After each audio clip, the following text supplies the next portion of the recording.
Veja no ICL Notícias, segunda edição.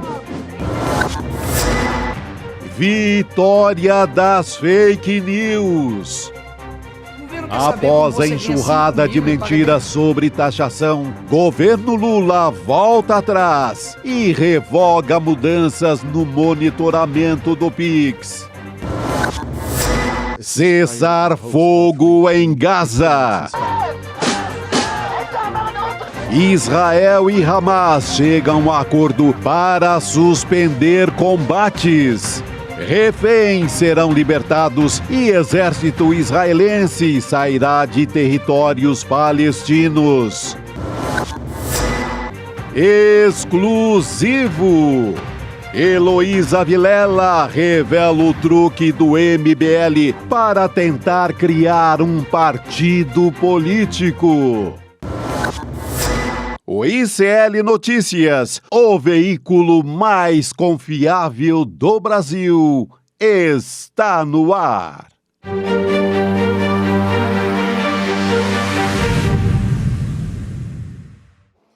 Olá, boa noite, seja muito bem-vindo, seja muito bem-vindo. ICL Notícias, segunda edição, está no ar e estamos ao vivo nos canais do Instituto Conhecimento Liberta, Eduardo Moreira no YouTube. E também boa noite para você que chega do Rio Grande do Sul pela Pop TV. Hoje o dia tá assim com muita notícia, gente. Fomos revirados nas últimas horas. Chico Sá, Rodrigo Viana, boa noite. Tá assim, na verdade, internamente a gente já tá com muitas divergências aqui. Imagina só no governo, hein, gente? Boa noite. Não, dia quentíssimo, mas acho que o governo viu que o estrago estava de um jeito que não tinha outra forma a não ser estancar a sangria. Me lembrou um pouco até a história do chupa-cabra. O chupa-cabra foi uma fake news que começou numa cidadezinha ali no Paraná, perto de Curitiba. Os cachorros meio selvagens morderam os cabritos. Pá! Aquela imagem viralizou. Olha, viralizou em tempos não de rede, mas levou uma proporção de uma forma que o Brasil inteiro passou a ter medo do chupa-cabra. Foi o que aconteceu agora. Era fake news, o governo não ia taxar ninguém, mas o estrago é sem tamanho. Eu vi rodinhas aqui na Heitor Penteado hoje, precisamente, comentando a história do Pix. Verdade ou não, começa um estrago para muito além do que está escrito na medida do governo, que era não taxar ninguém. Mas o que fazer diante do estrago desse tamanho? Tem que estancar. Até porque eu sou governo, eu não sou militância. Se você é do governo, você tem que estancar essa parada. Acho que ficou a decisão assim, o ruim contra o péssimo. Nós vamos falar daqui a pouco aqui, a gente tem posições diferentes aqui dentro da equipe, né? Desde domingo, por exemplo, Gabi, nos debates internos aqui do ICL, dos nossos grupos de jornalistas, eu vinha defendendo já no domingo que se revogasse a medida, né? E eu sei que esse era um entendimento minoritário, a maioria achava, não, tem que enfrentar, tem que fazer um enfrentamento de opinião, vai ficar muito feio recuar, né? Hoje eu defendi mais uma vez isso, né? Então, defendi e coloquei nas minhas redes sociais, daqui a pouco eu vou mostrar aqui, antes da medida do governo ser tomada, por volta de meio-dia. Mas com isso não é assim, que então eu acertei. Não estou comemorando isso, porque de qualquer maneira foi uma derrota para o governo. Exatamente. A derrota, no meu entendimento, já estava dada.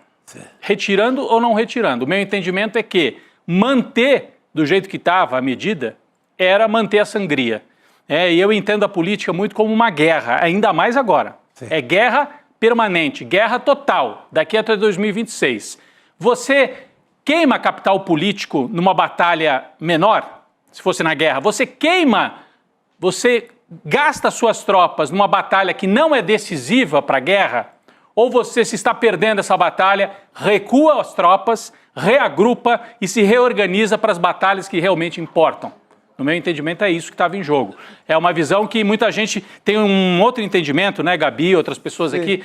Não, ficou muito feio, era o correto a se fazer a medida da Receita Federal. O meu entendimento é que nem sempre o que é correto você consegue defender politicamente. A política não é o campo da moral. É correto, então vamos até o fim nisso. No meu entendimento, podia ser o correto a se fazer, mas foi feito de uma maneira atabalhoada ou atrapalhada, sem prever que a extrema-direita teria essa capacidade de gerar um caminhão de fake news. Caminhão. Eu acreditava que a vida prática resolveria isso, mas eu acho que demoraria muito. Até os boletos chegarem, os extratos chegarem e as pessoas constatarem que, não, o governo não quer taxar ninguém, demoraria um tempo. O estrago, eu acho que era tamanho que o governo tomou essa decisão. Exatamente. Fala, Gabi. Não, eu acho que a gente já vai começar aqui com a abertura, daqui a pouquinho a gente vai ter o Leandro Demore, a Heloísa Vilela também, que eu acho que eu estou mais alinhada com a posição da Elo, mas acho que não é nenhuma questão de ter que ter a razão ali, né, no meio de todo esse... Acho que é mais uma questão de qual é o recado que fica a partir de agora, até para as pessoas que não entenderam, levando em consideração que a gente teve uma grande confusão a partir das fake news, que já estavam disseminadas e o governo estava tentando fazer esse trabalho de se comunicar com essa população. Agora, a gente pode ter gente achando que pagar no Pix não vai ter mais imposto. Qual é o tipo de recado que isso passa também? Eu acho que talvez tenha um outro trabalho aí que tem que ser feito que a gente não está enxergando ainda, porque essa medida acabou de ser revogada, mas isso é muito perigoso também. A questão da sonegação também, de até R$5 mil. O governo volta atrás. Qual é o recado que isso passa? Eu me pergunto. Também sou da posição de que isso não deveria. Fato é que já aconteceu, né, gente? Então, dizer, deveria, não deveria. Se isso demonstra uma fraqueza por parte do governo federal, acho que isso a gente pode até divergir. Mas daqui para frente, qual é a comunicação que tem que ser feita para, de fato, que as pessoas entendam o que vem a partir daí? E assim, também a gente ainda precisa de medidas fortes, né? A gente ainda precisa que a Receita Federal tenha maneiras de fazer a sua fiscalização, que já era feita. Então, eu tenho algumas perguntas, acho que mais do que respostas, eu tenho algumas perguntas aí. Mas vamos começar, Rodrigo. Vamos lá, muito bom, muito bom. Não, a gente tem muito o que debater. A revogação da portaria da Receita Federal é um fato. O Haddad e o secretário da Receita Federal anunciaram agora há pouquinho, né? Fizeram uma coletiva e anunciaram. Por volta de 12h30, 13 horas, eu publiquei nas minhas redes sociais a minha posição, que eu estava aqui debatendo internamente. Falei, vou publicar publicamente, vou trazer para público. Está aqui. Eu defendi que justamente fosse feita a revogação e tentei explicar por que, no meu entendimento, era uma redução de danos. Minha avaliação é a seguinte: o Lula já tem metade do país contra ele de cara.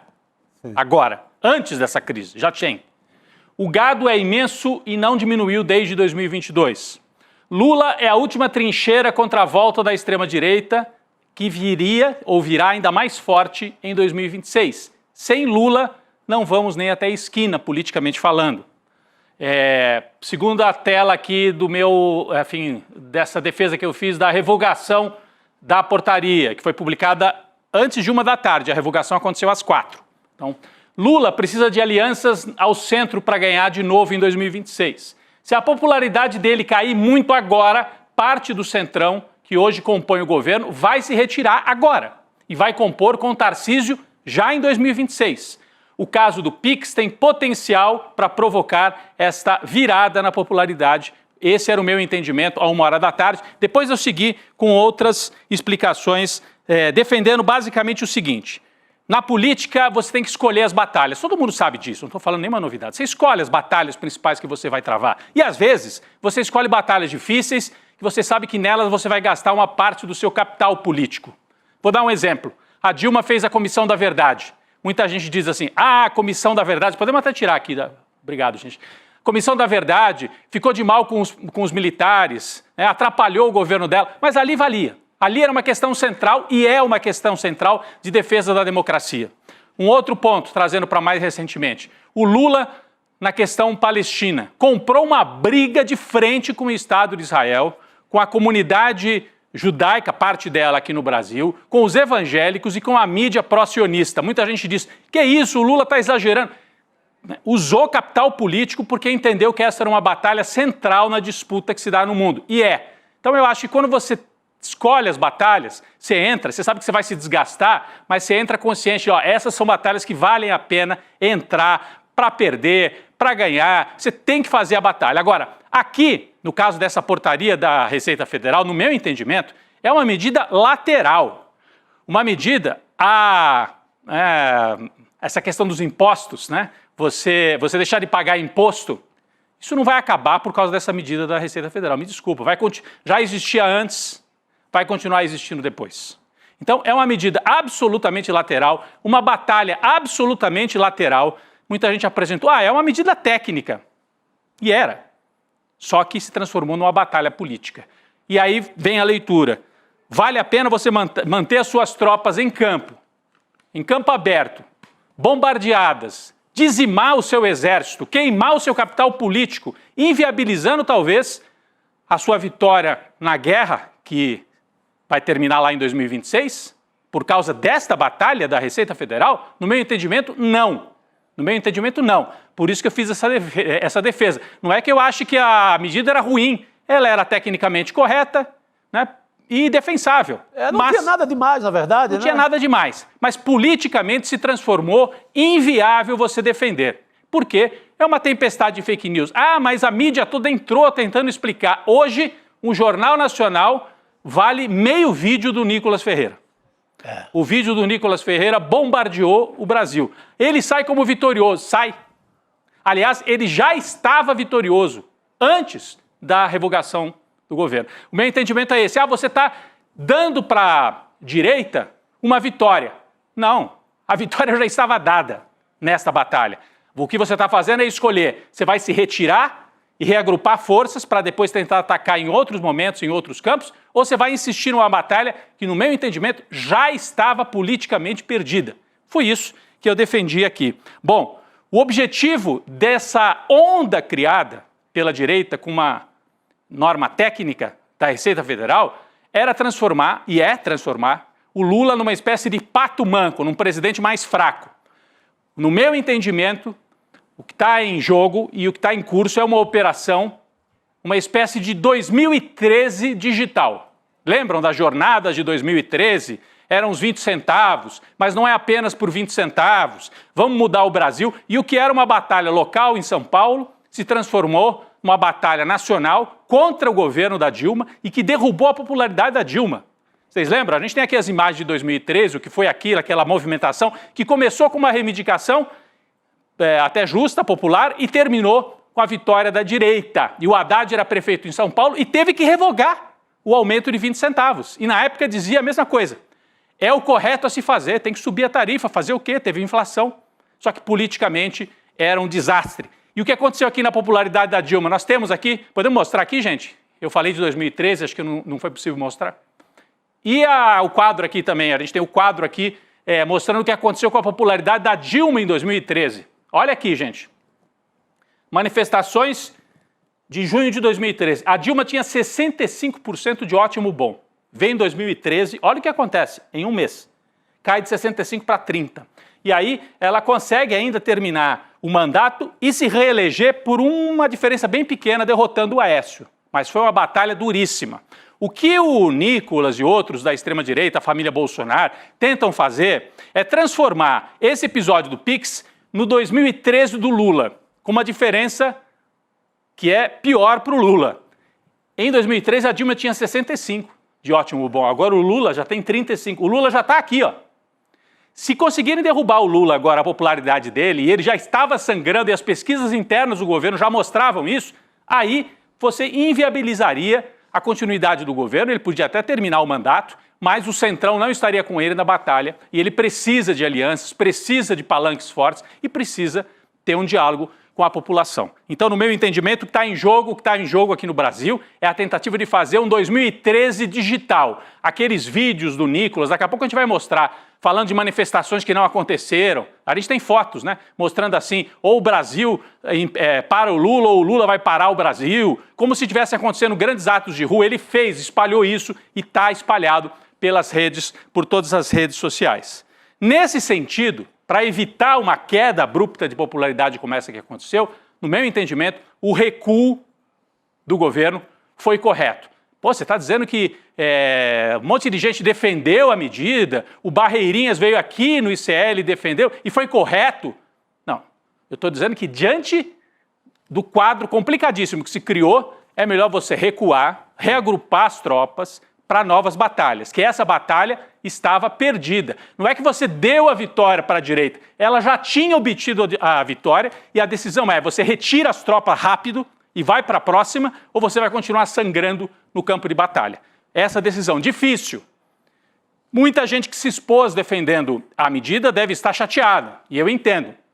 Mas a política não é o terreno da moralidade. Não, o que é correto tem que ser sempre defendido até o fim. Se você fizer isso, você briga com todo mundo ao mesmo tempo e não constrói nada, né? Aqui era uma batalha correta, mas as condições políticas mostraram que estava inviável seguir com essa batalha. Nesse sentido, eu entendi que o recuo foi correto. Tem mais um trecho aqui da minha posição. A saída menos ruim agora é retirar a portaria, explicando que é um gesto para interromper a onda de desinformação. É preciso retirar as tropas do campo de uma batalha que já está perdida, refazer a tática, partir para as próximas batalhas agora com um comando mais organizado, porque agora o governo acabou de dar posse para o novo ministro da SECOM, né? Espero que agora isso esteja claro. Não existem medidas técnicas daqui até 2026. Todas as medidas passam pelo escrutínio da extrema-direita e podem ser colocadas em xeque. Tem que ter uma tática centralizada para evitar, responder rápido e não ficar esperando, sangrando em praça pública, olhando para cima e achando que o Jornal Nacional da Globo, explicando o que aconteceu, né, ou Barreirinhas dando entrevista, só isso resolve. Não resolveu. Nós estamos num outro momento, uma guerra total, em que as redes sociais da direita têm poder, muito poder, para impor uma narrativa, inclusive mentirosa, como nesse caso. Conheço muita gente respeitável que não concorda com a retirada da portaria, acha que retirar é dar à direita uma vitória. Essa vitória, no meu entendimento, já houve. A meu ver, é preciso reduzir os danos. Então essa era a minha posição antes da decisão do governo, né? Repito, eu não estou comemorando, porque eu acho que uma decisão dessa não se comemora. É uma sangria que já aconteceu. Agora é tentar reduzir os danos e estar preparado para outras batalhas que daqui para frente é daí para pior, gente. É daí para pior. Com o Trump no poder, com o Facebook dizendo que não tem limite, que vale liberdade de expressão total. Eles vão mentir a rodo. Ah, então não podia ter cedido para mentir. Mas você tem que ter uma tática para responder. Senão você fica dominado pela mentira. E fica derrotado, afogado numa massa de mentiras. Como é que você faz daqui para frente? Espero que agora as tropas se reúnam em torno do Sidônio e ele consiga estabelecer uma estratégia para enfrentar daqui para frente. Se isso não acontecer, e olha, o governo certamente fez pesquisa e viu que a sangria era gigante, né, Chico? A conta, eu acho que foi essa. Eu acreditava, de forma ingênua, que bastava a vida prática do dono da venda, de quem estava comprando, de quem estava passando seu Pix. Bastava a vida prática que resolveria, porque todo mundo ia ver que não houve taxação, não houve nada. Mas em quanto tempo se daria esse conserto? Pois é. A conta do governo, eu creio que tem sido essa. E enquanto não viesse o entendimento, a popularidade ia cair, o governo ia perder apoio, ia ficar mais difícil fechar os palanques mirando 2026. Ia começar um novo mandatário no Congresso Nacional, tanto no Senado como na Câmara, com o governo em muita desvantagem para negociar qualquer coisa. Então é um quadro político muito complicado. E quem está de olho nisso tudo, só para terminar, do lado de lá, o bolsonarismo, o Bolsonaro e os apoiadores mais jovens do bolsonarismo, como esse Nicolas, é que estão comandando. Mas quem está de olho mesmo e pode ser alternativa de poder, se a popularidade dele cair mais, é o Tarcísio. Então quem está de olho, quem está olhando para tudo isso assim, vamos ver o que vai acontecer. É o Tarcísio de Freitas. A gente tem falado bastante dele. Como a imprensa de São Paulo, principalmente, fala tem virose lá no litoral, né? E é como se o Tarcísio não existisse. Hoje, pela primeira vez, eu vi uma manchete dizendo que estão apelidando a virose lá. Gente, são centenas de pessoas hospitalizadas. O apelido da virose é a virose Tarcísio. Eu vi aqui no site uma matéria aqui da Tatiana Fará, o apelido da virose no litoral paulista, a virose que estragou o fim de ano dos banhistas no litoral e está associada a esgoto, a falta de operação do esgoto, da Sabesp, a empresa que ele acabou de privatizar, comemorando a privatização. Então é a virose Tarcísio, mas esse é um site, o Platô, que está falando disso.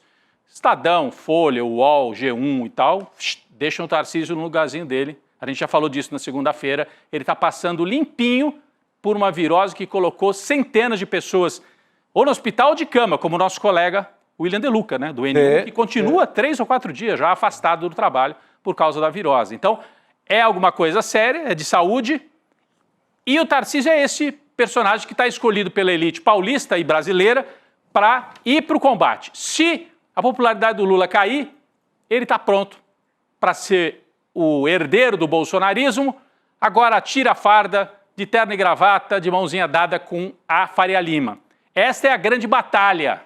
Por isso que eu acho que a gente não deve perder tempo com uma batalha que já estava perdida, com uma batalha que é preparatória, que é quase uma escaramuça, é uma batalha lateral na grande guerra que está aberta e que vai terminar em 2026. Se fosse uma batalha central, eu diria, vamos até o fim, até o último homem, que nem os russos, os soviéticos lá na Batalha de Stalingrado, lutar casa por casa. Mas você está aqui lutando uma batalha que não vale perder tropa e perder capital político.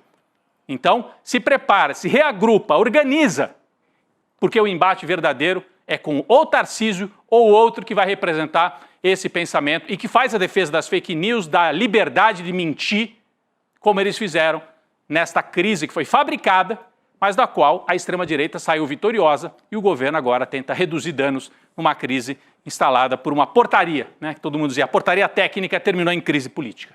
É, porque a portaria é o menos importante agora. O teor dela não interessa, é o estrago que está posto.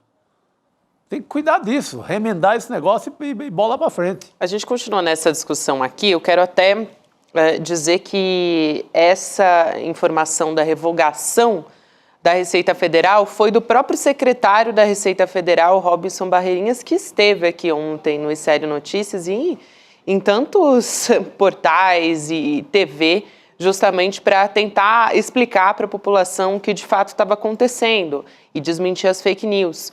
O que ele alega? Que ele decidiu revogar esse ato por considerar que o dano das mentiras é continuado, apesar dos esforços para desmentir as fake news. Então, a gente tem aqui primeiro o vídeo e a gente volta a falar a respeito disso. Vamos assistir então? Vamos lá. Nos últimos dias, pessoas inescrupulosas distorceram e manipularam o ato normativo da Receita Federal, prejudicando muita gente no Brasil, milhões de pessoas, causando pânico, principalmente na população mais humilde, desacreditando injustamente um instrumento de pagamento muito importante no dia a dia das pessoas. Infelizmente, esse dano é continuado e por conta dessa continuidade do dano, dessa manipulação desse ato da Receita, eu decidi revogar esse ato num primeiro momento e essa revogação se dá por 2 motivos. Um deles é tirar isso que virou, infelizmente e tristemente, uma arma na mão desses criminosos inescrupulosos. E a segunda razão é não prejudicar o debate e a tramitação do ato que vai ser agora anunciado pelos ministros. Tem um ponto aqui, acho que tem a fala aí do secretário, enfim, trazendo as justificativas para isso.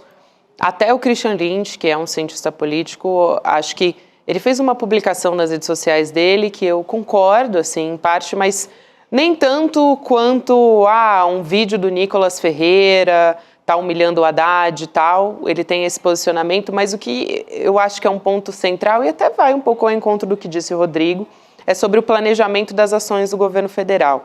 Acho que isso é um ponto crucial que ele traz. Ele diz que é um governo incapaz de planejar suas ações, prevendo a repercussão pública nas redes e prevenindo eventual exploração pela oposição. Porque a partir de agora não, né?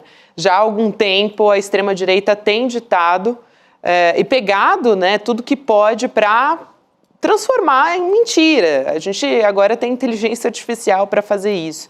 E o que ele diz, o que ele chama de como alerta, que é um péssimo augúrio para o ano que vem. Eu me preocupo porque é uma obrigação constitucional da Receita Federal também fiscalizar.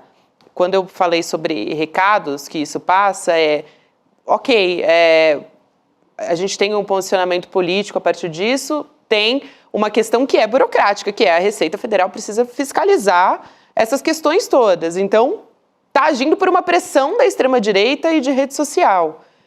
A gente não tem como anular o momento político que a gente vive, né? E a extrema-direita tomando conta da pauta, mas é uma obrigação da Receita continuar fiscalizando. Então, como é que a gente vai fazer isso? Há meses o governo estava ditando também porque teve parlamentares muito astutos como a Erika Hilton, que colocou a escala 6x1 aí na discussão. Mas isso é colocar a pauta, isso é pautar o debate, né? Então, como é que fica agora essa situação? Se não... Tem muita gente comentando aqui, eu vejo no chat, todo mundo perguntando, mas se não ia mudar nada, por que revogou? Então, acho que agora criou-se essas questões todas colocadas. Mas revogou ali. porque não estava conseguindo dizer que não ia mudar nada. Não se estava acreditando.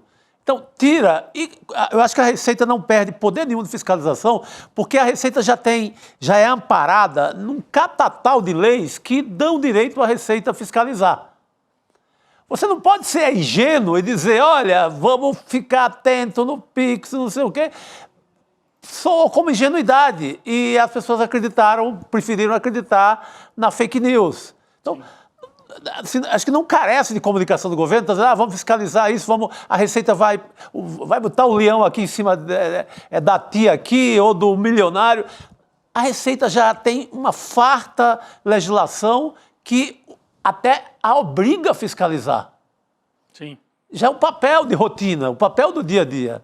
E agora, o que vai transformar esse documento aí, essa norma, que é um documento burocrático, vai virar uma medida provisória, pelo que eu entendi, e ali, no lugar que não tinha nada, vai ser escrito, não vamos taxar seu Pix, tá, dona Maria, seu Zé, seu Antônio, dona Fernanda, podem ficar tranquilos. Vai ser colocada uma coisa porque o governo sentiu que o país precisa desse tipo de esclarecimento quando se trata de assuntos muito delicados como Pix, poupança e etc. Tem a informalidade, né? Tem a discussão da informalidade também, que é um argumento que o governo pode usar, poderia pelo menos usar a seu favor, né? Quer dizer, a formalização garantiria alguns direitos que a extrema-direita, inclusive, a informalidade é um dos pontos que a extrema-direita coloca como, isso que é bom, porque você não tem patrão e tal, mas no fim das contas o trabalhador informal ele tem uma renda menor, então poderia-se fazer uma campanha na contramão disso também, né? Enfim,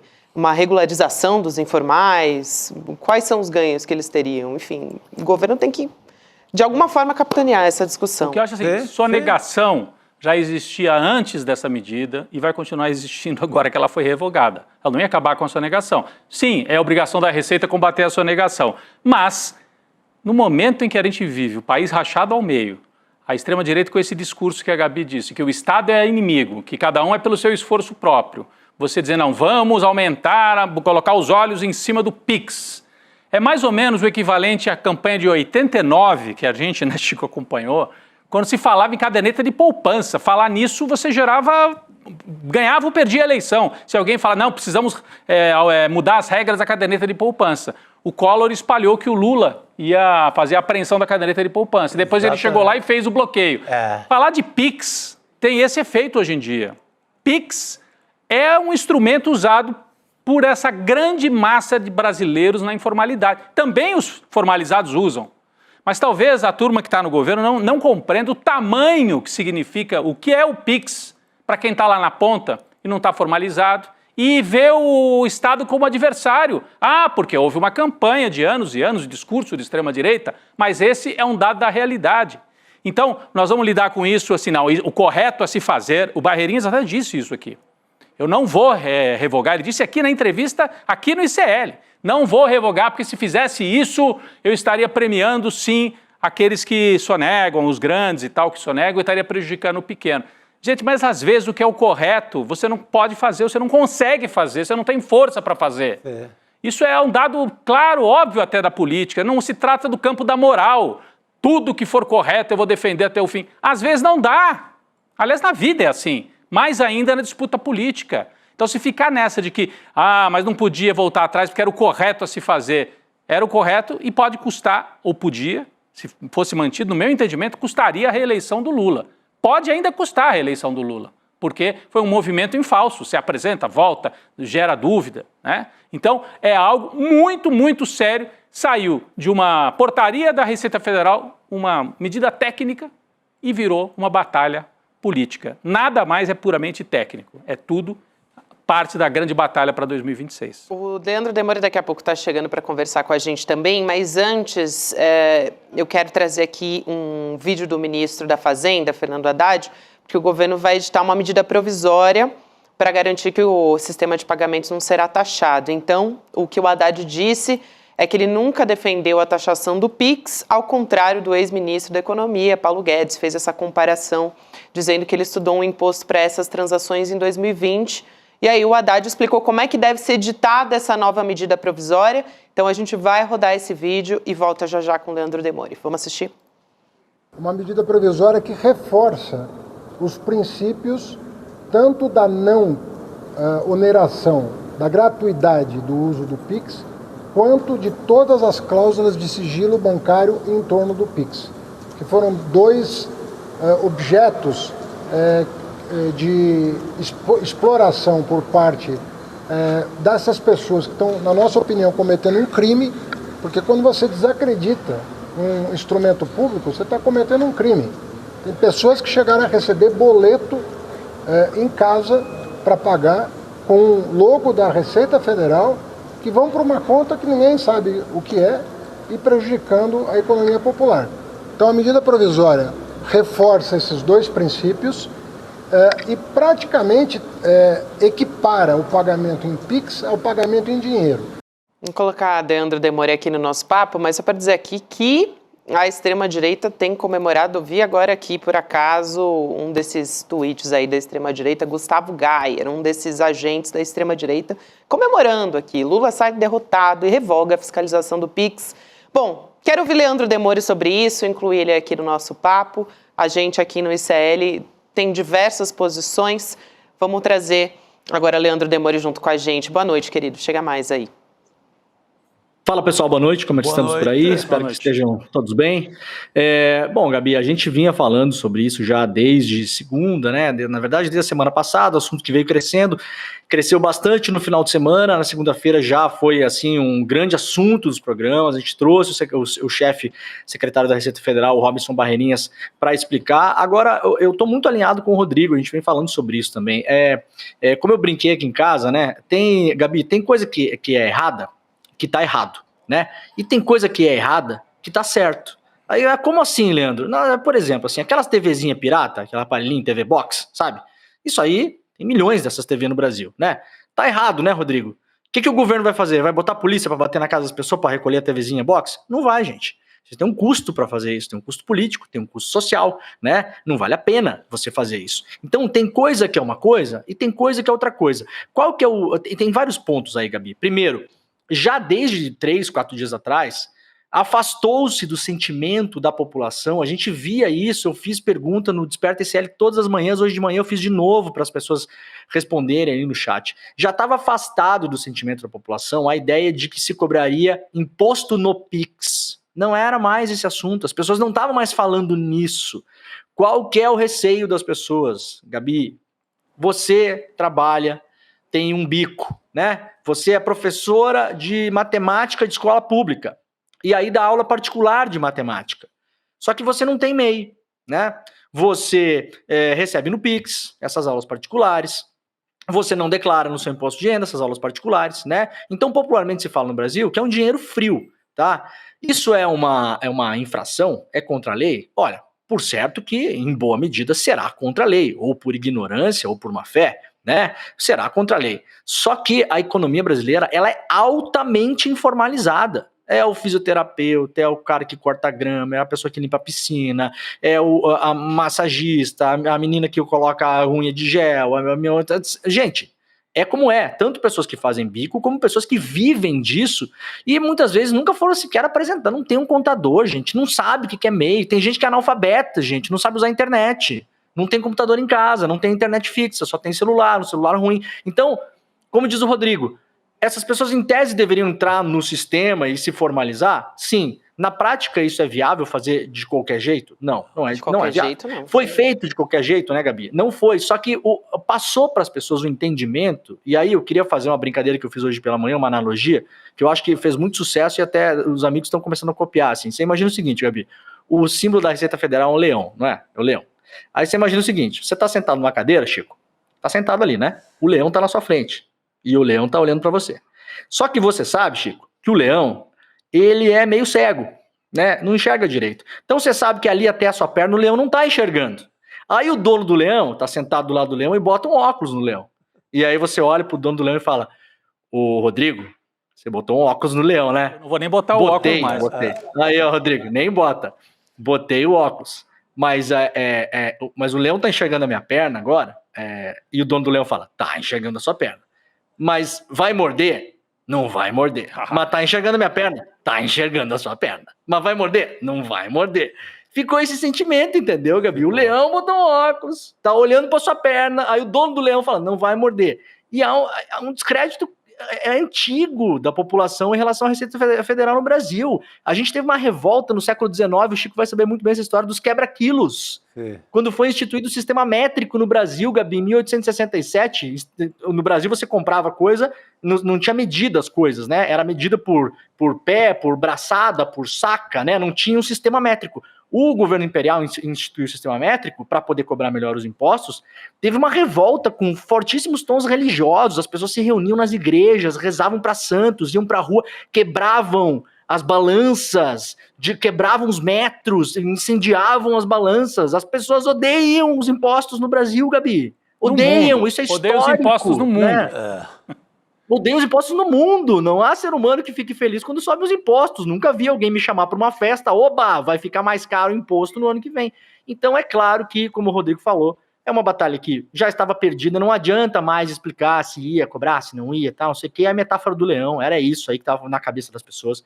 Tava todo mundo puto com esse negócio. Agora, né? Fez muito bem o governo, né, Rodrigo? Porque era isso, né, Rodrigo? Ou revogava agora, ou ia sangrar até a Câmara voltar a trabalhar na semana que vem e aparecer um projeto de lei e derrubar esse negócio. Agora, acho que um outro debate para a gente fazer muita gente está falando isso, entregaram uma vitória para a extrema-direita, que é o que a Gabi acabou de ler aqui. O Geyer está comemorando, o Nicolas Ferreira está comemorando. Deixa comemorar. Então, o meu entendimento, deixa comemorar. Aliás, eles obtiveram uma vitória política. Né? No meu entendimento, eles vão falar muito para dentro da turma deles, que é grande, que é gigantesca. Mas vamos falar muito para dentro da turma deles no seguinte sentido. Tá vendo? Quando a gente batalha, a gente fica forte, podemos enfrentar e derrotar o Lula. Isso está dado. Agora, o problema é que se não revogasse, além disso, a gente teria gente que não está na turma deles ficando chateada com o governo. Começar a entrar na rodinha. Começar a entrar na rodinha. Como eu vi aqui na prática, aí, na frente do metrô. Então, eu acho que a revogação cria problema porque fortalece a extrema-direita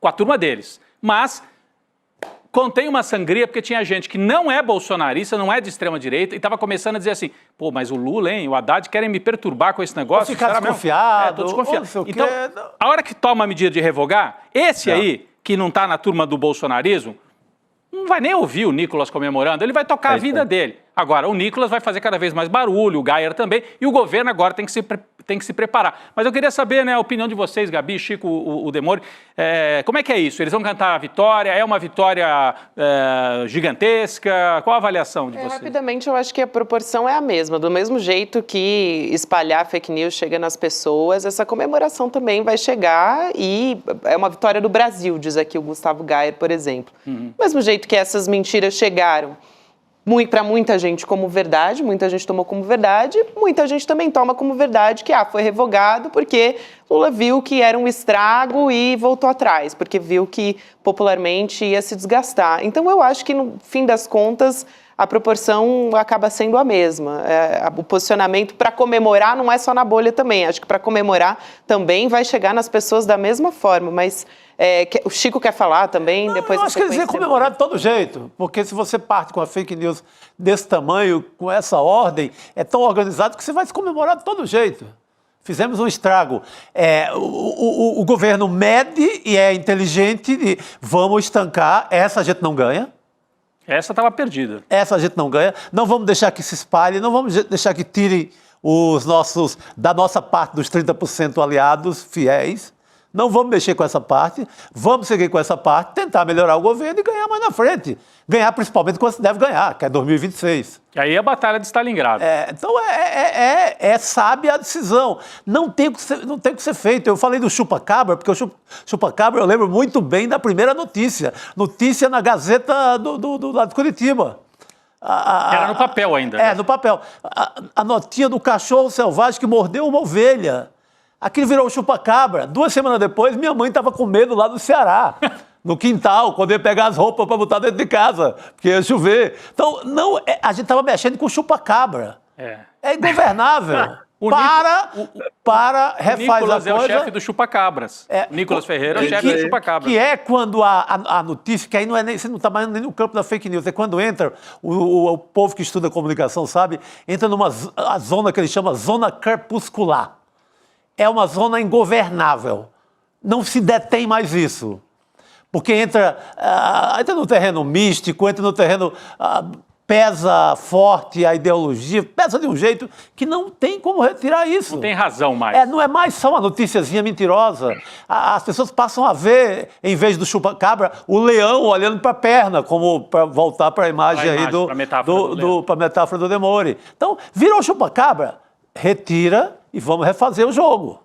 Outros chupacabras virão, Demore. Eu vou passar para o Demore. Deixa eu só trazer 2 comentários aqui, porque assim, o chat tá bombando. E assim, claro, tem posicionamentos também dos 2 lados. Eu vou pegar aqui um meio termo falando sobre fake news. Acho que o Santiago Santos tocou num ponto que todos nós concordamos, que é punição para os dominadores de fake news. A justiça é muito lenta, quer dizer, não tá contento. Sim. Ontem a gente falou sobre isso com a Elo Vilela também, né, gente? Assim...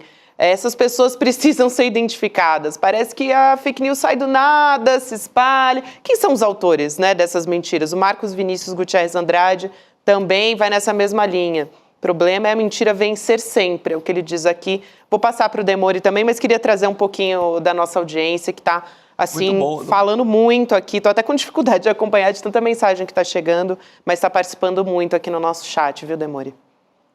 As pessoas, claro, elas têm todo o direito e devem, aliás, ficar putas e levar à procuração, mas os políticos profissionais não levam à procuração isso, gente. Essa questão do Nicolas comemorar a vitória, vai comemorar, o Nicolas comemorou o que ele comemorou na eleição? Ele não conseguiu eleger as pessoas que ele queria em Minas Gerais, ele foi amassado no debate da escala 6x1, ele estava por baixa e resistiu. O político bom é isso aí, gente, fica em pé e a hora que o mar vira, você vai lá, surfa seu ondão, depois você vai tomar uma onda de novo na cabeça, é assim que funciona a política. Agora, vou ficar nas metáforas de batalha do Rodrigo, que eu achei muito boas. Vou fazer 2, tá? Uma, é um jogo de pega-bandeira, qualquer disputa política, né? É um jogo de pega-bandeira. O que acontece? Quando o governo pega e entrega a bandeira, né, nesse símbolo assim, entrega a bandeira, ou perde a bandeira nessa disputa agora aqui, ele esvazia o objetivo do jogo. Então agora o Nicolas não tem mais motivo para acordar amanhã e insuflar as pessoas, porque a bandeira já está com eles. Então eles vão comemorar, eles vão botar a bandeira na cabeça, tomar cerveja, jogar coisa pra cima, vão se jogar pra cima, vão cair no chão, vão dar risada, vão apontar pra cara do Haddad, vão rir da cara do Haddad. Tudo bem, mas isso vai fazer lá a festa com o pessoal da direita e a galera que gosta desses caras e tal, não sei o quê, mas você esvazia o objetivo, eles não têm mais um objetivo pra lutar. A bandeira foi pega, acabou. Se o governo segurasse essa bandeira na mão e ali sitiado, gente, olha, hoje é 15 de janeiro, tá? A Câmara volta só dia 25. Então, informações importantes para a nossa comunidade. Já desde segunda-feira, né? A gente tem falado com parlamentares, falado com lideranças políticas e tal. A Câmara volta dia 25. A eleição para a Câmara é no comecinho de fevereiro, tá? Então, de 25 até o comecinho de fevereiro, o Lira, ainda nesta legislatura, tem tempo ainda de movimentar as coisas, tá? E já tem projeto de lei escrito, preparado, já tem matéria legislativa já preparada, já tem ação direta de inconstitucionalidade no STF, que seria pedido para derrubar a normativa da Receita Federal, mas decidiu-se em bloco na oposição não acionar o STF, porque eles queriam essa derrota e esfregar a cara do governo no chão na Câmara. Então, acho que o Albino Brunini, não sei quem estava lá tentando acionar o STF, a direita e a oposição foram lá e falaram, não mexe, não vamos acionar o STF. Não vamos dar a chance do STF dar a palavra final sobre isso. A gente vai lá, faz um projeto de lei, eles iam votar em bloco isso, iam fazer regime de urgência, ia pular CCJ, pular tudo, ia ser uma vitória acachapante, inclusive com deputados do PT e dos aliados do governo, ia ser mais feio ainda, e nesses próximos 10 dias o governo ia ficar sangrando em praça pública, com uma chance enorme do pessoal chamar a manifestação de rua. E aí, gente, a gente não sabe onde vai parar, é como o Rodrigo falou. A gente teve problema nesse país por causa de 20 centavos da passagem de ônibus, gente. Entendeu? Você tá mexendo com o bolso das pessoas no imaginário coletivo. E então, acho que a nossa turma tem que pegar eu gosto muito, viu, Chico, um dos períodos históricos favoritos que eu gosto de me informar e ler e ouvir podcasts e tal, são as batalhas, as guerras napoleônicas, especificamente as guerras do Napoleão. Acho um período histórico fantástico porque ele recupera ali, né, depois do fim da Idade Média, a maneira como os egípcios, romanos, gregos faziam as suas batalhas e tal. E o Napoleão, ele recupera uma maneira de defesa, né, ele tem várias inovações ali nas batalhas, os canhões, o tamanho dos canhões e tal, mas ele recupera uma formação que a infantaria fazia lá atrás, e inova muito com o uso da baioneta também, que é o seguinte, imagine o seguinte, o governo Lula está lá com a sua infantaria, né, pegando as batalhas do Rodrigo aí, e veio a oposição com a cavalaria. A cavalaria, numa guerra contra a infantaria, a cavalaria ela passa por cima da infantaria, não tem nem graça, né? Vamos lembrar que é uma infantaria marchando, caminhando, cansada, já não tem mais bala, para recarregar demora, então ela vai na baioneta, basicamente é uma infantaria com uma lança na mão, e vem aqueles cavalos enormes que os nobres tinham na época, que custavam o preço de uma Ferrari, né, e vem passando por cima e ceifando e matando todo mundo. Quando acontecia isso, o Napoleão formava a sua infantaria em quadrado, ele fazia um quadrado oco, assim, ele pegava toda a infantaria, fazia um quadrado de homens, né, deixava vazio no meio, né, Rodrigo, e todos os homens ficavam apontando as baionetas para os lados do quadrado, sem se mexer, não faziam nada, não atacavam, não fustigavam. Os cavalos chegavam perto do quadrado e paravam, o cavalo não avança. Então, o governo teve que fazer uma formação em quadrado, senão ia ser atropelado de um jeito muito pior do que hoje. Então, assim, o Rodrigo acertou hoje na mosca, meio-dia, tuitou isso, falou, olha, eu acho que tinha que tirar, né, fazer uma formação em quadrado, né, Rodrigo? Faz uma formação em quadrado, não é vergonha nenhuma, guerra é isso aí, né? Você não vai estar por cima do morro sempre, às vezes você está num vale, você tem que se esconder, você tem que recuar para não perder o seu batalhão, né? Então, eu acho que foi o que era o que tinha para fazer no dia de hoje.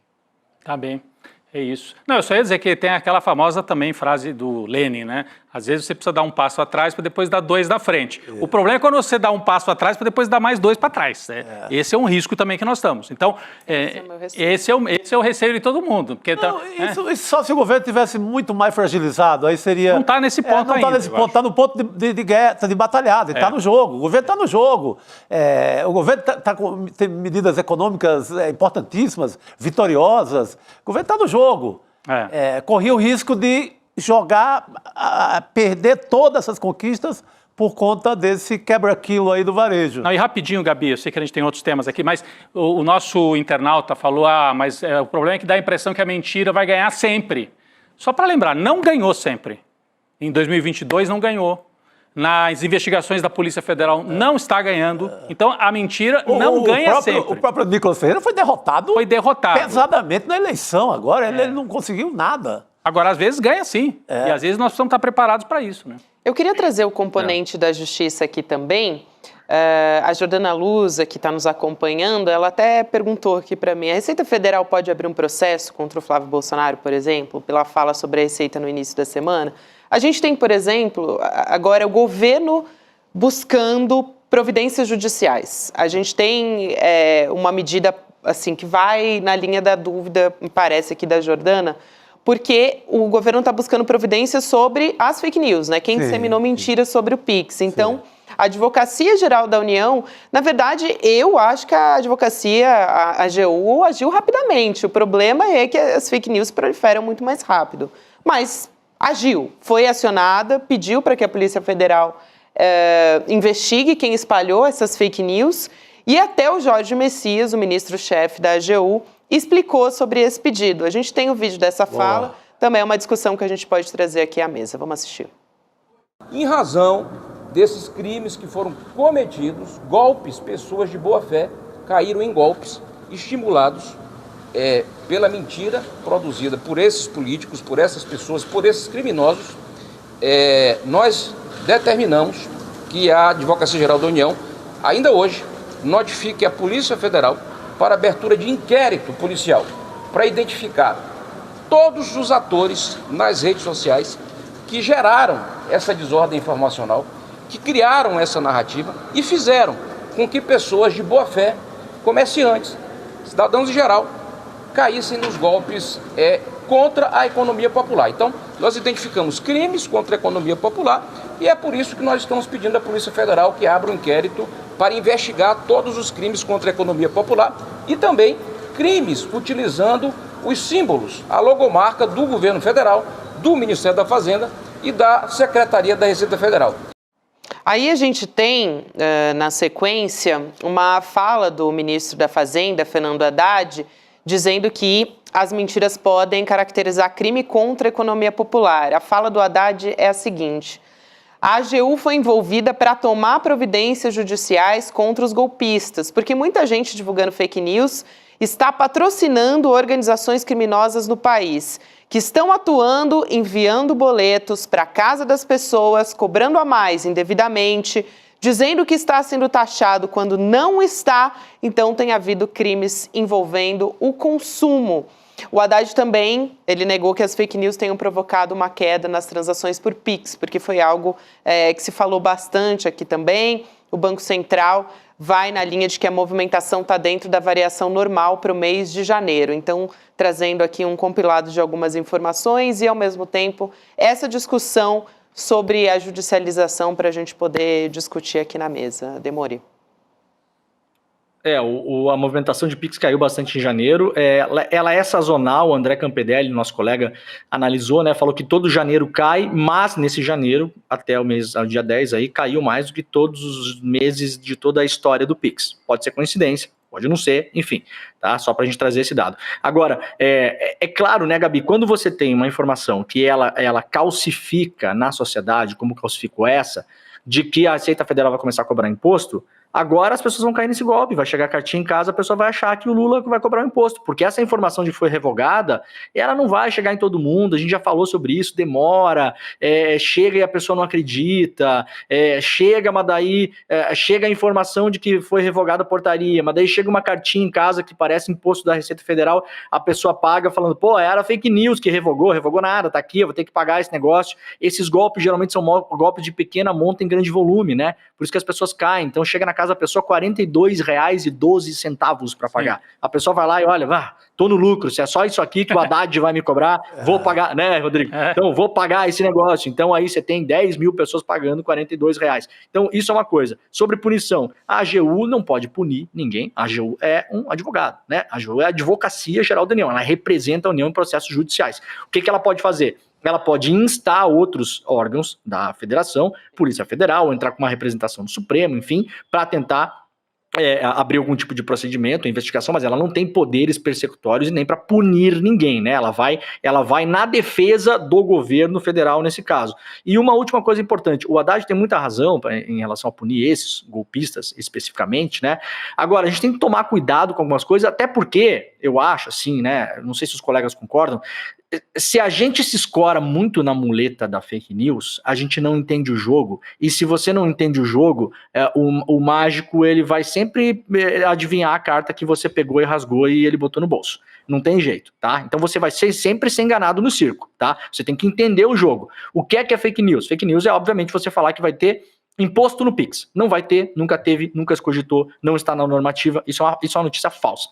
O Nicolas Ferreira analisar que eventualmente, se a Receita aumentar os seus poderes de entender a movimentação das pessoas, pode no futuro cobrar imposto de renda delas, o ministro Haddad, com todo o carinho que eu tenho e respeito, isso não é uma fake news. Isso é uma análise da pessoa. A pessoa acha que pode acontecer isso. Ela está falando, olha, o leão não está com óculos, então ele pode morder minha perna talvez no futuro? Pode. Mas a Receita fala, não, mas a gente não vai fazer isso. O Robson Barreirinhas nos garantiu aqui, o chefe da Receita Federal, em entrevista ao ICL, falou, não, a Receita não vai ir atrás do pedreiro, do pintor, do jardineiro, não é esse o objetivo é pegar grandes fraudadores, os caras que estão movimentando milhões de reais aí, beleza, mas é direito do Nicolas de analisar isso dessa forma, ele não está contando uma mentira, né, ele está fazendo uma suposição. Então eu acho que a gente tem que ter cuidado, senão fica muito fácil, né, Rodrigo? Qualquer problema que você tem é fake news, né? Não, isso aqui é porque é das fake news. Aí você não entende o jogo também que está sendo jogado, e daqui um mês tem outro problema desses. Né? Vai ter. Vai ter. Não, já tem uma que ela nasce agora no final dessa do Pix, que é o carro com mais de 20 anos vai ser taxado pelo Haddad. Essa o governo já está respondendo, está tentando demolir também. Essa já está prontinha. E, aliás, o imposto estadual, né? IPVA está na época de pagar IPVA. Não tem nada a ver com a Haddad, mas quem diz que precisa ter? É, claro. É isso. E tá todo mundo apavorado, que é justamente quem tem carro, é a época de pagar IPVA. Aí você joga essa aqui também. A Haddad quer cobrar agora o imposto do Tarcísio. Então, mas já está prontinha e vai ter sempre. Essa é a minha Chico, preocupação. você comentou, o Chico começou, só desculpa, Gabi, muito rapidamente, o Chico comentou esses dias no nosso grupo que eles acharam o veio da mina, né, Chico, que é economia, né? Todas as porradas vão ser em cima da economia, cobrar o imposto, cobrar o negócio do carro, a taxinha da blusinha, o imposto de renda, tudo vai ser em cima disso, né? Porque, na verdade, entenderam, porque o Lula sempre falou, o que interessa é a economia, né? Aí você vê uma campanha, termina 2024 com uma campanha dizendo que as contas estão em desordem, que o governo está, né, que tá horrível, e não está, mas tem uma campanha, aí a grande mídia, a mídia tradicional está nessa campanha também, e aí você se soma com essa miudeza da economia, as duas coisas juntas. É por aí que eles vão, sem dúvida, eu acho que é por aí. Menos a pauta lá do banheiro unissex, daquelas barbaridades todas, porque isso pega só os iniciados do lado deles, não pega a turma do meio do caminho. Agora, essa pauta do Pix pega o meio do caminho. A turminha que o Chico Sá viu lá na Heitor Penteado hoje, né? Comentando, pô, mas esse negócio aí do Pix, né? Pega essa turma. Pega forte. Demore, muito obrigada por hoje, querido. A gente se vê em breve. Um beijão. Valeu, gente. Beijos. Valeu, querido. Vamos que a gente ainda tem muito a discutir aqui, hein? Tem muito. Tô até com medo de colocar o óculos, mas como eu não sou leão... Agora vai ter que colocar. Eu vou colocar o óculos aqui. Gente, aí a importância de você ter um canal como o ICL também, que trouxe aqui o Barreirinhas, o secretário da Receita, para falar. A importância da gente ter cada vez mais peso. Aliás, agradecendo a audiência. Hoje estamos com audiência altíssima. As pessoas vêm procurar o ICL na hora de fatos como esses. Mais uma vez, obrigado pela sua audiência. A gente coloca aqui, lute com o ICL. Você tem visto que a gente anunciou já no dia 10, muita novidade para 2025, para esse ano que está começando. Daqui a pouco eu vou lembrar de novo das novidades, mas primeiro, vamos dar uma relembrada. 2024 teve muita coisa boa aqui no ICL. Rapidinho, vamos dar uma retomada. Ó. Saiu a lista das séries de documentários do ICL mais vistos em 2024. Número 1. Vai para Cuba, Eduardo. Número 2, 1964, uma ferida aberta na democracia, uma pauta fortíssima, tem tudo a ver com 8 de janeiro, com o julgamento dos militares, com o filme premiado da Fernanda Torres, né? Do Walter Salles, mas da Fernanda Torres. Aqui também, as Bets, número 3, Bets, apostas online, depois outros documentários sobre o sequestro da fé, sobre a máquina de moer reputações, né? Essa extrema-direita que está organizada nas redes para moer as reputações de Paulo Freire, da Marielle, enfim, e de outras pessoas importantes. Pepe Mujica, o documentário do Pepe Mujica, enfim, esses daqui foram os mais vistos em 2024. Se você vira membro do ICL, você pode assistir tudo isso aqui. Paga um valor que, olha, é o preço de um sanduíche e mais um refrigerante, né, por mês. Os mais vistos de 2024. Mas tem muita novidade chegando em 2025. Então vamos para a próxima tela, rapidinho aqui. Novidades para você nos cursos e originais do ICL, né? A gente vai ter mais um documentário sobre Cuba, né? O curso sobre Excel é um dos recordistas, eu mesmo preciso fazer, porque eu faço a minha planilha lá toda improvisada, Excel, conhecimentos essenciais, se você precisa organizar o seu orçamento, né? Tá lá, é um dos cursos mais procurados, né? E outros aqui, tem um especial sobre a Revolução dos Cravos, que o nosso Lindener fez quando viajou para Portugal para acompanhar o último 25 de abril. Enfim, muitos cursos e originais, documentários originais do ICL agora em 2025 para você que vai virar membro do ICL. ICLN2.com.br é o caminho para você virar membro. ICLN2.com.br para você virar parte dessa nossa comunidade. Tem também novidades aqui no jornalismo, já falamos bastante, programas novos, né? Entretenimento, debate feito por mulheres, para todo mundo, mas feito por mulheres, né? Tem aqui o nosso time todo de jornalismo sendo cada vez mais reforçado. Então, muita novidade em 2025. Daqui a pouco a gente vai poder anunciar as datas em que tudo isso acontece em 2025. E uma grande novidade que muita gente está de olho, estão me procurando aí pelas redes sociais, a comunidade, a rede social do ICL. Olha só, a comunidade ICL agora tem sua própria rede social, um espaço exclusivo, sem ódio, para a comunidade se conectar e se fortalecer. Já são mais de 5.200 membros. Olha, o ICL como um todo tem 100 mil e 5.200 já se conectaram na rede social. Se você entra no ICL para fazer curso, para assistir os documentários, você também pode entrar nessa rede social. Você tem aqui uma quantidade grande de fóruns temáticos, 29 fóruns temáticos. Se você se interessa por arte, você pode ir mais para esse lado. Por política, vai na política. E por outros temas, tem temas diversos, vários fóruns temáticos e grupos regionais, né, representando as diversas áreas do Brasil. Já tem lá mais de 1.400 postagens. Fica o convite. Entre no ICL para fazer os cursos e também para participar da rede social da comunidade do ICL. Se você fizer isso agora, icln2.com.br, você também ganha um monte de presentes do ICL. Vamos colocar aqui na tela. 3 livros chegam para você. Então você assina, se você virar, né, membro solidário, você vai ganhar esse pacote de presentes. O livro do Gessé Souza, O Pobre de Direita, o livro Paradoxo da Escolha e do Eduardo Moreira, A Intenção Primeiro, um livro que teve até indicação para o Prêmio Jabuti. Os 3 livros para você, mais a pulseirinha da comunidade ICL, essa pulseirinha azul que a Gabi, acho que tem aí, né, os livros. Tenho. Vou mostrar um por um aqui rapidinho. Aqui, ó, O Pobre de Direita do Gessé. Aqui tem o Paradoxo da Escolha do Barry Schwartz, em mãos, e também o do Eduardo Moreira, A Intenção Primeira. Tenho a pulseirinha, você citou a pulseirinha, né, Rodrigo? Então vou mostrar aqui também. Aqui, ó.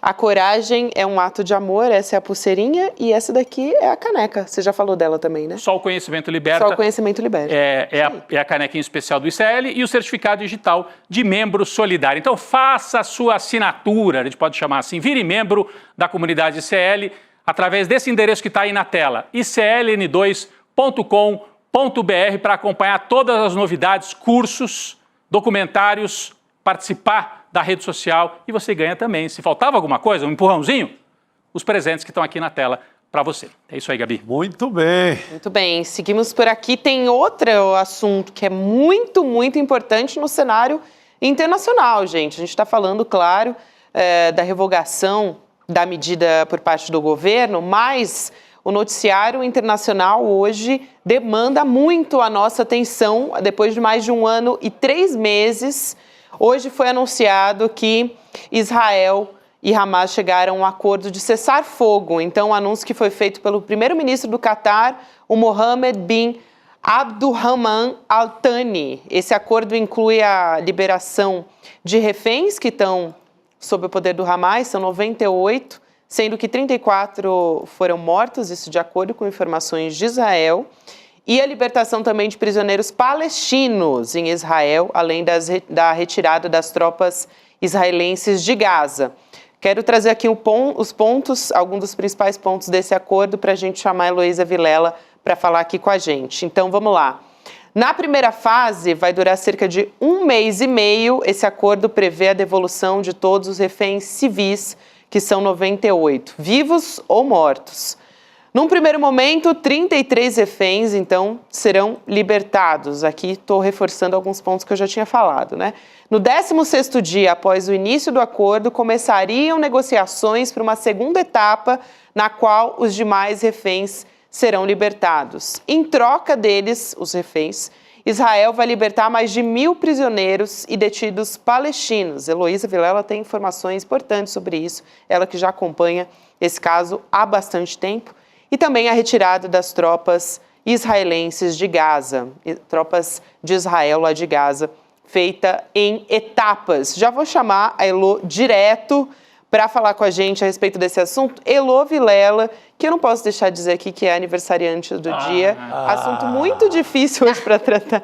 Muitos assuntos difíceis assunto hoje. Muito importante. Mas muito importante. Eu quero o nosso abraço público aqui na Elo, que é muito todos importante os dias... sim, viu, Elo? É importante sim, Heloísa. Sim, senhora. Sim, senhora. Obrigada, pessoal. Temos que celebrar a existência de uma pessoa ímpar, uma pessoa importantíssima para o jornalismo brasileiro e para o convívio, para os amigos, para os familiares. Então, celebremos Elo Vilela. A grande Heloísa Vilela. Nosso beijo público e abraço. Obrigada, gente. Obrigada. Olha só, acho que o melhor presente de aniversário é que essa notícia realmente seja de um cessar-fogo permanente e que a gente não volte a ver o que a gente estava vendo em Gaza. Hoje eu estava vendo uma matéria aqui na Al Jazeera e o repórter terminou só para dar assim, uma ideia da magnitude da destruição da desumanidade.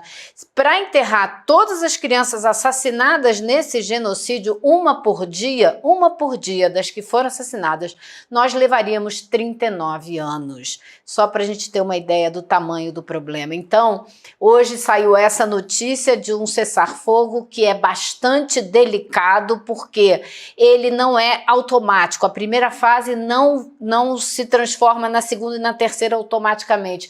As coisas serão negociadas na medida que elas forem acontecendo. A pressão sobre Israel se tornou cada vez maior, interna e externamente, porque internamente a economia do país está assim, numa decadência muito grande. O número de pessoas que saíram, o que eles chamam do brain drain, né? A fuga de cérebros do país também foi muito grande nesses 15 meses, e a pressão política para o Netanyahu está complicadíssima. Então, o anúncio foi muito interessante porque o primeiro-ministro do Catar foi o primeiro a falar em público. O Joe Biden, nos Estados Unidos, falou logo em seguida, porém o Donald Trump, futuro presidente, já eleito, saiu nas mídias sociais antes de todo mundo anunciando que já havia um acordo. E o governo de Israel vai levar para o parlamento uma votação amanhã e já sabe que não vai contar com a extrema-direita. O Netanyahu, primeiro-ministro, está contando com os votos da oposição, que diz que vai apoiar o acordo e ajudar o Netanyahu a aprovar esse acordo para que ele realmente se concretize. Se tudo funcionar direitinho, a partir de domingo param os ataques, os bombardeios e as pessoas começam a respirar um pouco aliviadas lá na faixa de Gaza. Elo, você falou do anúncio do Trump, né? Envolveu, claro, essa disputa entre o Trump e o Biden. Biden que está saindo já, né? Dia 20 o Trump vai assumir. O Trump deve apresentar o acordo, vai ser, claro, ele vai anunciar como o primeiro feito do governo dele, que vai usar politicamente isso também. Ele anunciou esse cessar-fogo no início da tarde na rede social dele, o Trump, né, o The Truth, 2 horas antes do Joe Biden fazer o pronunciamento, o anúncio, sendo que o Joe Biden ainda é o presidente dos Estados Unidos até o momento. Olha o que escreveu o Trump, então, tá aí na sua tela, né, às 2 horas aí, no horário de Brasília. Nós temos um acordo para os reféns no Oriente Médio. Eles serão libertados em breve. E aí, gente, só às 4 horas aqui do nosso horário de Brasília, vem o Biden. Furou o Biden bonitinho, né? Furou o governo dos Estados Unidos, né? Porque o Trump é só o presidente eleito. E aí a gente tem também agora, Gabi, o print. tem uma coisa, um detalhe aí que eu acho que é importante as pessoas saberem, né? Essa negociação final, porque negociação tem desde que o conflito começou, mas esse empurrão final, o enviado do Biden para o Oriente Médio, o Catar, o Egito e Israel participaram, mas participou também um representante do Donald Trump, do governo eleito do Donald Trump. E o Biden deixou isso muito claro, porque ele está no fim do mandato e uma vez que o acordo seja fechado, quem vai implementar é o Trump, porque esse acordo não vai acontecer se o governo Trump não mantiver a pressão sobre o governo de Israel. E é o que tudo indica. Olha, por mais paradoxal que possa parecer, as pessoas podem ter dificuldade de entender isso, mas a eleição do Trump é um dos fatores que aparentemente apressou esse acordo, porque ele quer, porque quer dizer que resolveu o problema. E muita gente acha também, eu estava vendo uma entrevista outro dia daquele historiador israelense que mora na França, o Ilan Papé, dizendo que ele acha que a ajuda financeira e militar que o governo dos Estados Unidos dá para Israel há muitos anos vai diminuir muito no governo Trump, porque todas as medidas que ele quer adotar vão complicar a economia do país e não vai ter tanto dinheiro sobrando assim para mandar lá para Israel.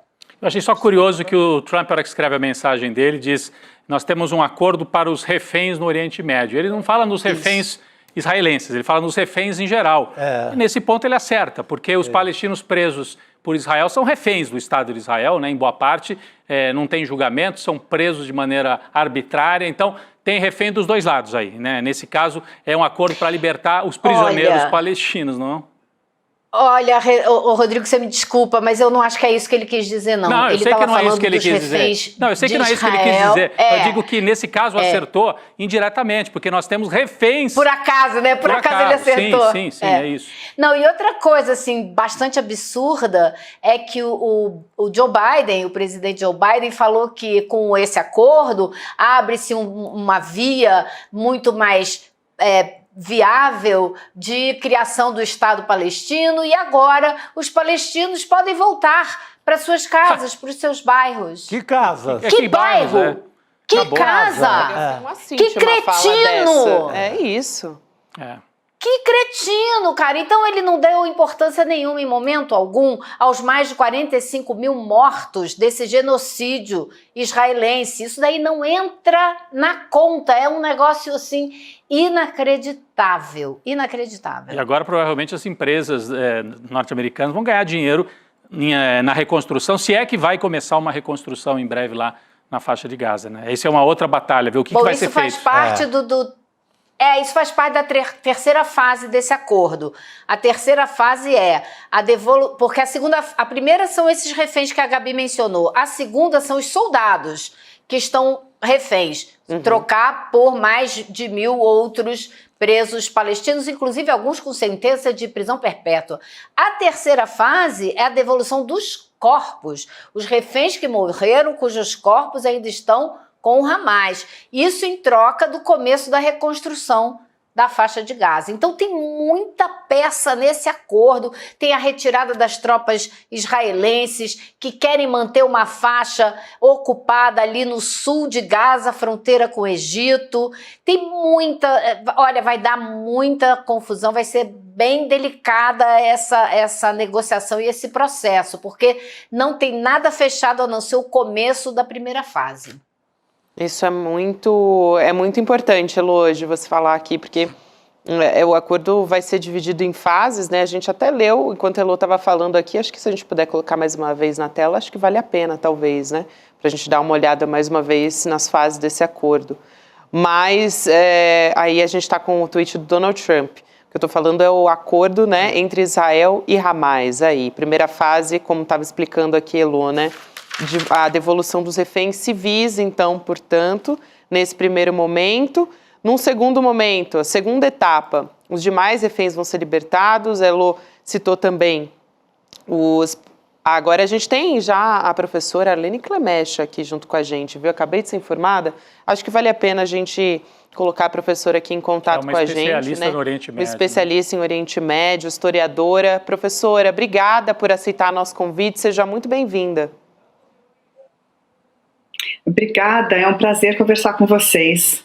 Professora, eu acho que, antes de mais nada, queria te ouvir sobre esse anúncio. Na sequência, eu vou até passar a palavra para a Elô, mas acho que ouvir da sua avaliação sobre esse anúncio, a senhora está vendo como algo positivo.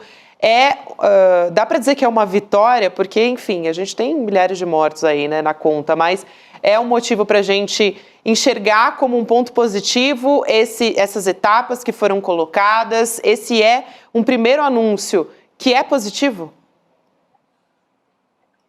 Bom, a realização do acordo por etapas revela o típico processo, não é positivo, né? É negativo a realizá-lo por etapas, mas esse acordo, em primeiro lugar, é extremamente positivo para os palestinos na faixa de Gaza, que a partir do domingo, quando ele for implementado, de fato, vai ser assim um enorme respiro, a possibilidade de ingresso de caminhões, né, que têm sido barrados de ajuda humanitária, todos esses carregamentos que não estão ingressando na faixa de Gaza, né, a pausa, né, nos bombardeios, nada garante no formato do acordo que ele vá ser definitivo, né?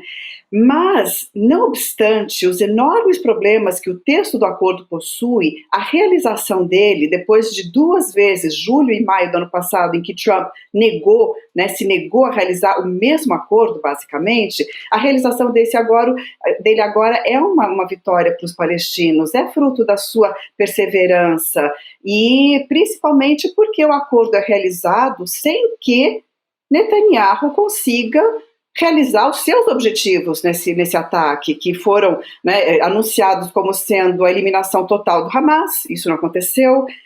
O objetivo não anunciado, mas muito claro, que todos sabem, de limpeza étnica, de tirar a população da faixa de Gaza, eliminar a população, pelo menos do norte da faixa de Gaza, e essa foi a principal derrota nesse acordo para o Netanyahu, ou seja, o norte da faixa de Gaza, que está cortado pelo corredor Netzarim, que Israel impôs nessa ofensiva dos últimos 15 meses, os palestinos vão poder voltar para seus locais de origem, digamos, né, no norte, não vão ser impedidos de voltar ao norte. Então, se quer o objetivo israelense de assegurar o controle, a reocupação do norte da faixa de Gaza vai acontecer.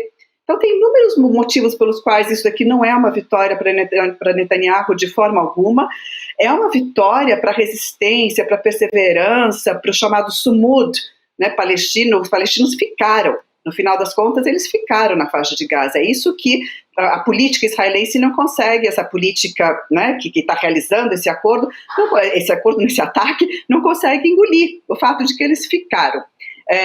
Mas nos detalhes tem, claro, muita coisa a esmiuçar, tem muitos problemas, evidentemente, nesse acordo, sem dúvida. Elô? Professor, eu queria lhe perguntar o seguinte. Bom, primeiro, eu acho assim, eu já ouvi algumas pessoas avaliando que é uma vitória dos palestinos e do Hamas esse acordo ter saído e eles ainda terem reféns, né? Eles ainda estarem com os reféns até hoje, ou seja, Israel não conseguiu pegar todos os reféns, apesar desse massacre que promoveu na faixa de Gaza. Porém, eu queria pensar um pouquinho para frente, se é que a senhora acha que é possível, né? Porque a impressão que eu tenho é que o governo de Israel está implodindo. A pressão interna, né, e as disputas políticas lá, o Netanyahu não está mais dando conta de segurar a coalizão com a extrema-direita. Então, muito por conta da pressão externa, mas também da pressão interna, é que esse acordo acabou saindo. E aí, como vai ser a relação agora com o Trump, né, com o governo dos Estados Unidos do Trump? Como que a senhora está vendo a possibilidade do governo dos Estados Unidos pressionar, eu dizer continuar não, porque eu não vi muita pressão do Biden, mas pressionar esse governo israelense para que as etapas todas sejam cumpridas?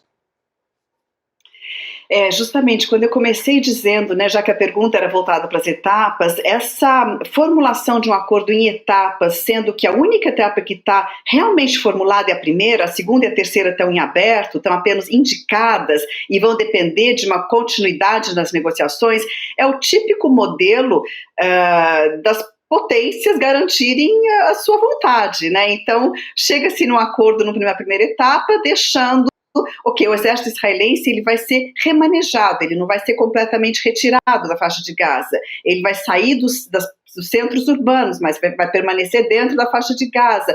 É um exército, diga-se de passagem, que tem sido muito castigado. Eles não divulgam claramente os números de mortos, porque isso seria, né, contrário à sua política de manutenção do moral. Então, esse modelo vai depender, sim, Heloísa, de pressão externa E aí muito difícil dizer qual vai ser exatamente a pressão de Trump, porque se por um lado ele se coloca como aliado, e a gente sabe que a sua política é altamente sionista, foi completamente, né, favorável às políticas israelenses durante o seu anterior governo, por outro lado a gente sabe também que ele quer estancar o gasto, né, de recursos americanos externamente, e, portanto, focar na sua competição com a China. Né? Ele já anunciou, inclusive, para a América Latina, que o foco da sua atuação aqui é disputar espaço do mercado latino-americano com a China, parar a penetração chinesa. Então, se a gente olhar para Israel, a gente vai ter que pensar realmente no misto de atuações por parte de Trump.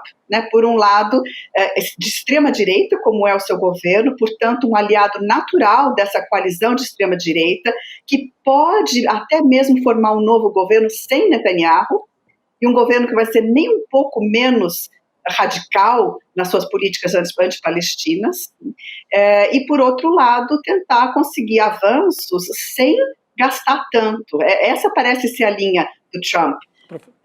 Isso é possível? É difícil, sabe? Porque o mais importante de tudo é entender que depois desses 15 meses, Israel não consegue mais, depois desse comprovado genocídio, manter a sua imagem de uma democracia liberal no Oriente Médio, que era a principal, digamos assim, âncora, a principal pilar da sua posição. E, portanto, angariar apoios europeus, americanos, do chamado mundo democrático, enquanto representação de democracia. Então, com o Trump, o que pode acontecer realmente é uma continuidade da implosão da ideia de que Israel defende a democracia na região. E a aliança com Trump só vem reforçar isso, quer dizer, Trump também não é visto como defensor da democracia no mundo, no continente americano. Então a gente tem muitos elementos de sintonia entre os dois, mas se isso vai favorecer a permanência e o avanço dos interesses israelenses, realmente tudo muito contraditório. Professora Aline Klemecha, eu queria perguntar um pouquinho sobre o cenário, o mapa do Oriente Médio. Lá no começo da guerra, num dado momento, o Netanyahu chegou a dizer: nós vamos redesenhar o mapa do Oriente Médio com essa invasão de Gaza. A senhora disse que ele não conseguiu tomar o norte de Gaza, né? Os palestinos vão voltar para o norte de Gaza. Mas, vamos lembrar que nesses 15 meses caiu o governo da Síria, né? O Netanyahu atacou importantes lideranças e matou do Irã e, ao que parece, enfraqueceu em parte o Hezbollah, que é um aliado do Irã no Líbano. Invadiu o Líbano. Então ele invadiu o Líbano, invadiu a Síria, atacou a Síria, melhor dizendo, e invadiu um pedaço e atacou o Irã. Houve esse redesenho? Como é que a gente olha, qual é o balanço da guerra pensando no Oriente Médio? Israel sai mais forte depois desses 15 meses em relação aos seus adversários, aos seus inimigos, como o Irã, o Hezbollah e a Síria, né, esse governo que já não existe mais? De fato, o chamado eixo da resistência, ele sofreu enormes perdas, né, enormes baques. Então, Síria, o Irã, Hezbollah e o próprio Hamas. Né? Mas veja, em relação ao Hamas em primeiro lugar, houve uma muito reveladora recentemente de um general de brigada israelense aposentado chamado Amir Aviv, que disse que nesse momento em que a gente fala, o Hamas tem se mostrado capaz de se reorganizar, regenerar, reestruturar mais rapidamente do que a sua própria destruição. Né? Então, isso é a primeira coisa. Segunda coisa, no cenário sírio, há tudo muito incerto. Realmente a saída de Bashar al-Assad é um baque para o Hezbollah e para o Irã, mas não significa um redesenho favorável a Israel na medida em que Israel também não colabora para a estabilidade com a Síria. Quer dizer, ele continua atacando e ocupando o território sírio. O que vai sair daí não dá para se esperar grande coisa. Né? Em relação ao Irã, ao mesmo tempo em que o Irã sofreu sérios ataques, né, de atentados e assassinatos dentro do seu território, ele também deu um recado muito forte na medida em que atacou diretamente com mísseis Israel. Isso nunca tinha acontecido antes, né? Então Israel foi obrigado a não retaliar, elevando o nível do ataque, né? Então há uma demonstração de forças aí que esperamos que não avance, né, para que a situação não entre num nível assim, de guerra nuclear, que é o grande risco que existe, né? Em relação ao Líbano, a gente tem um Líbano hoje buscando estabilidade sem eliminar o Hezbollah, desculpa. Então, o Líbano, o novo governo, a nova estabilidade prometida por essa nova, né, formação de governo, não elimina o Hezbollah. Sim. Então, esse redesenho, mesmo nesse cenário imediato, ele não foi obtido. Não dá para dizer que tenha sido obtido. Mas num plano mais de longo prazo, há um enorme problema para Israel, que ele enfrenta o fato de que ficou revelada a sua política agressiva. Ficou revelado que ele não está agindo em legítima defesa. Ficou revelado que ele está massacrando, que tem que ser parado nisso, né? Então, tudo isso tem que ser levado em consideração. Professora Arlene... Foi ao Tribunal Penal Internacional, né? Não foi pouca coisa, né? Também. Exatamente. Professora, quero muito agradecer a sua presença, sempre um prazer receber a senhora por aqui. Professora Arlene Clemecha, que é historiadora, enfim, sempre trazendo aqui, iluminando a gente com tudo que está acontecendo. Muito obrigada, até uma próxima. Obrigado. Boa noite. Obrigada, e vamos esperar que essas próximas semanas segurem, né, o cessar-fogo. Esperamos que sim. Tomara. Eu quero também aproveitar para trazer as imagens das celebrações, são imagens da faixa de Gaza que a gente tem aqui. Então, nesse momento, a gente está vendo aqui imagens locais, né, de comemorações, são fogos mesmo, né, de artifício que a gente está vendo nesse momento. Agora, as pessoas, né, os palestinos, comemorando o cessar-fogo entre o Hamas, né, um acordo entre o Hamas e Israel. As pessoas comemorando muito também, né, gente? Imagina só, depois de tanto tempo. O que vai ser, né? Dormir sem bombardeio, né? Imagina a primeira noite dormir sem aquela chuva de bomba na cabeça. 15 meses de... Principalmente das crianças, né? Vão poder voltar a dormir, né? Diga, Lu. A coisa de 2 dias, eu conversei com a Asmar, que é uma palestina brasileira. Ela cresceu dos 4 aos 18 anos aqui em Duque de Caxias, no Rio de Janeiro.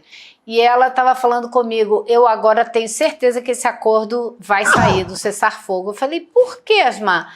Ela falou, porque a intensidade dos ataques aumentou muito.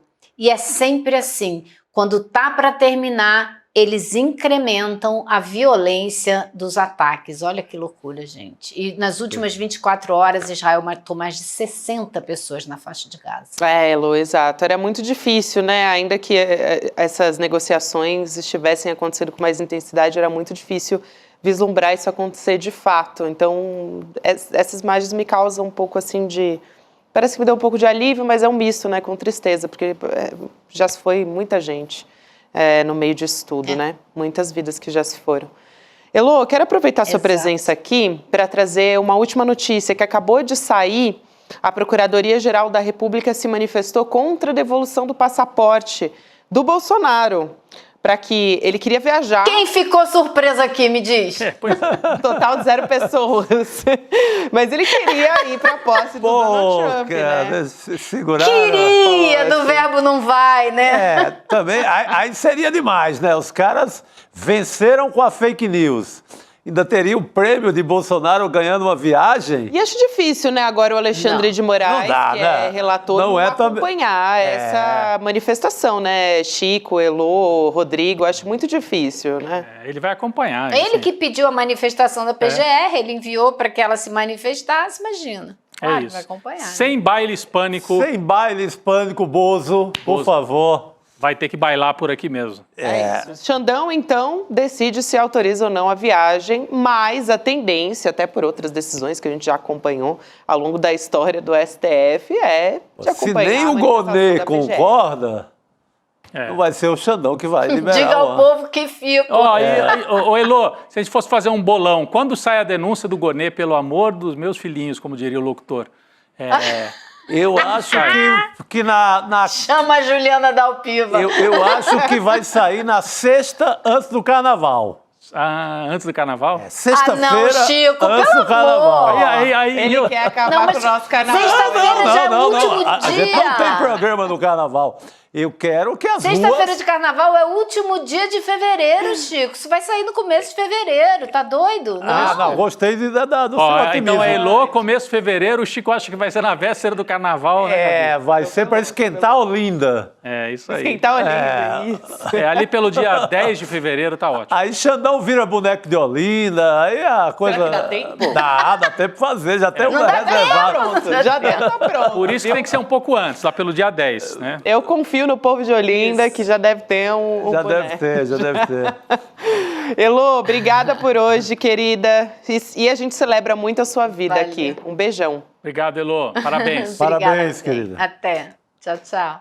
Gente, agora a gente tem provocação histórica com Lindener Pareto, conversa com o nosso querido Gessé de Souza, nosso professor querido, com o tema Afinal, o que é Pobre de Direito? Que é o livro que a gente mostrou agora há pouco aqui, né? Que é um dos brindes que quem assinar a nossa plataforma do ICL ganha, se assinar ainda hoje, tem um dos presentes que é o Pobre de Direito. Não, livraço, um dos mais vendidos no país, não é à toa, muito lido. É isso aí. Então fica o convite Bela para você provocação. acompanhar a partir de agora a provocação histórica. Não, e tem tudo a ver com a pós do ICL também, né? Tudo a ver, é verdade. Uma das novidades foi anunciada o ano passado, mas em prática, em 2025, Gessé e Lindener com a pós-graduação do ICL, em parceria com a Fundação Escola de Sociologia e Política de São Paulo. É isso aí, gente. A gente vai encerrar depois de um programa que, olha, hoje foi muito movimentado. O noticiário segue muito quente. Amanhã de manhã a gente volta com todas essas questões e novidades, talvez, a respeito disso, a partir das 7 horas da manhã no Desperta.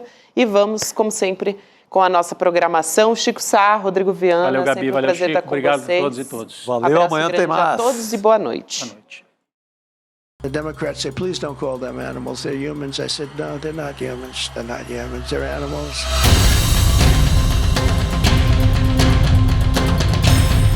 They're eating the dogs, the people that came in, they're eating the cats, they're eating the pets of the people that live there. Past, most of the people in this room voted for a wall. I will get it built. Worried about anything in particular? Our women's rights. Climate change is one of the greatest con jobs ever because global warming didn't work.